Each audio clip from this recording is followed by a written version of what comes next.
Today we're checking out the all new iPad Air. It comes in two different sizes. The one shown here is the 13-inch. I believe this is the first time that Apple's released a larger version of their more affordable tablet. The 11-inch starts at $599, the 13-inch $799, but I'll leave a link below with current pricing and more information. It's got an LED IPS display at 2732 by 2048 resolution, which is actually the same as my older iPad Pro 12.9-inch 3rd gen. It also has the same 600 nits brightness as my older iPad Pro. Keep in mind it's 500 nits brightness for the smaller 11-inch version, and then 60 Hz refresh rate on both sizes. Even though this is the same size as my older 3rd gen iPad Pro, it is a tad lighter at 617 grams versus 631. You won't get Face ID on here, but you've got Touch ID right on the power button, just like the previous iPad Air. They upgraded from the M1 to the M2 now for the processor. This one has a 10-core GPU where the previous had an 8. You also get better storage options now, starting at 128 gigabytes instead of only 64.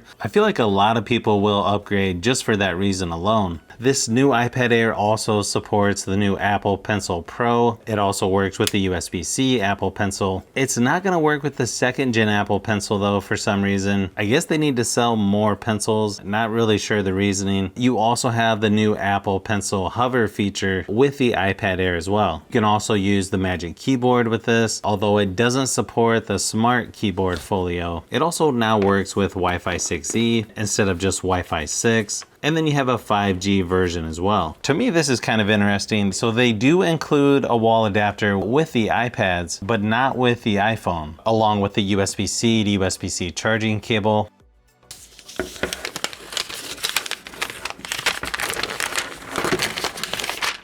Okay, pretty nice blue color. Probably looks a little more blue in person than on this video. You can see just a single camera up in the corner. You can see where the Apple Pencil goes.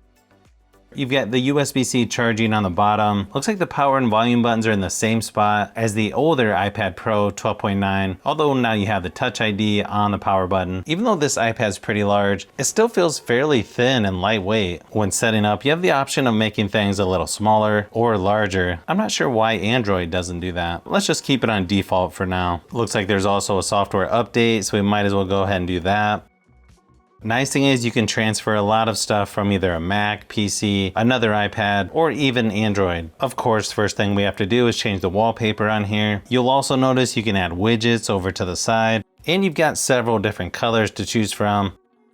To me, the screen on here looks pretty nice. The Touch ID or fingerprint scanner seems to work pretty good on here as well.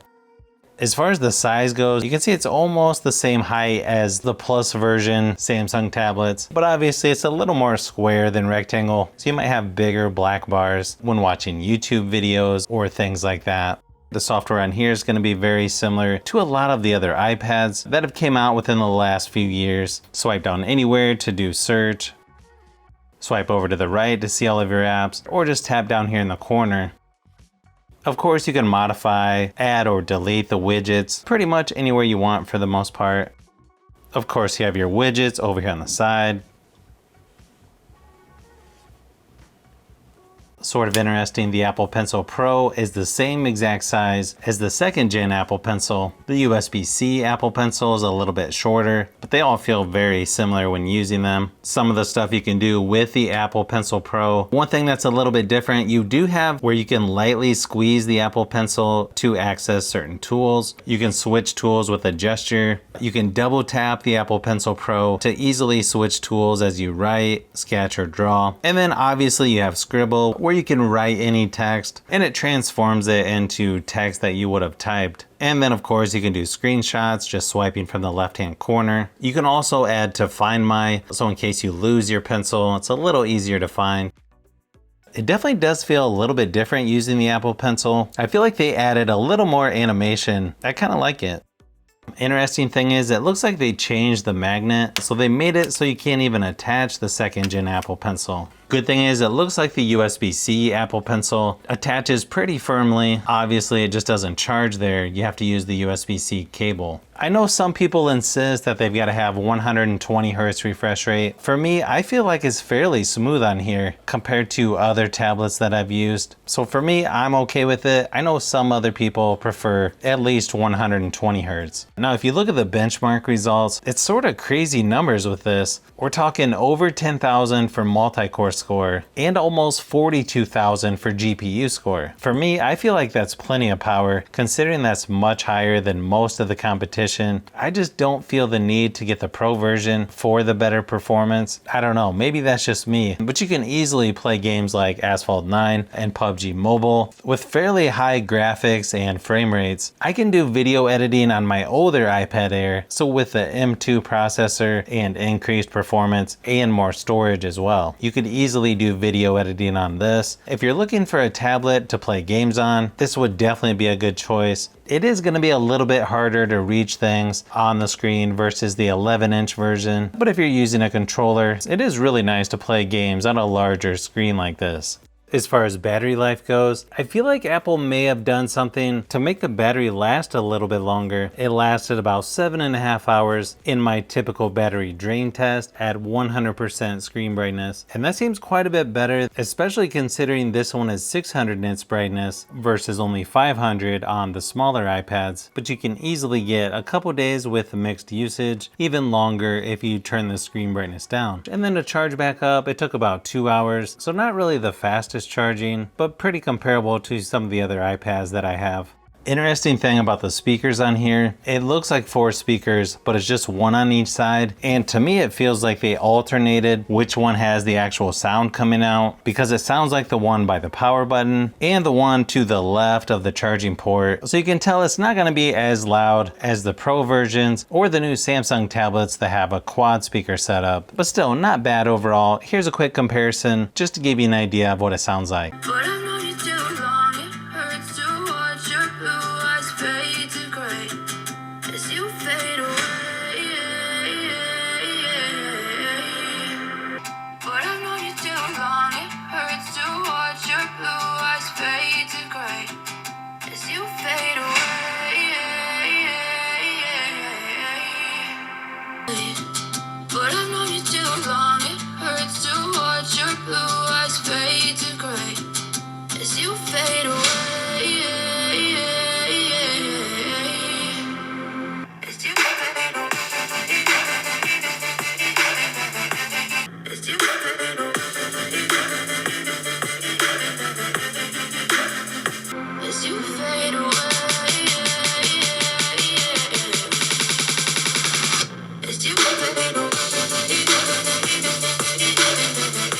As far as the cameras go, you have a 12 megapixel wide angle lens on the back. They also moved the front facing 12 megapixel ultra wide to the landscape edge. Plus you can record up to 4K 60 frames per second on the rear facing camera, 1080p on the front. The camera app's pretty similar to other iPads. You've got Pano, Square, Photo, Video, Slow-Mo, and Time Lapse.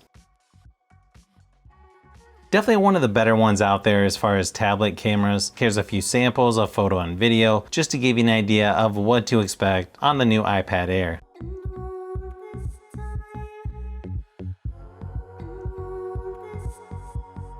It might be hard to tell from this video, but I feel like the photo and video quality on this is actually really similar to the previous iPad Air. It doesn't really seem like a huge improvement other than just moving the camera placement, but that does mean it should be a little better for Zoom meetings and other video conference calls. But so far, this is sort of what I expected. I will admit it does feel somewhat similar to other iPads with impressive performance, just with a larger screen. And I'll definitely be comparing this to some other tablets that I have and other iPads as well. So you'll want to keep an eye out for those upcoming videos.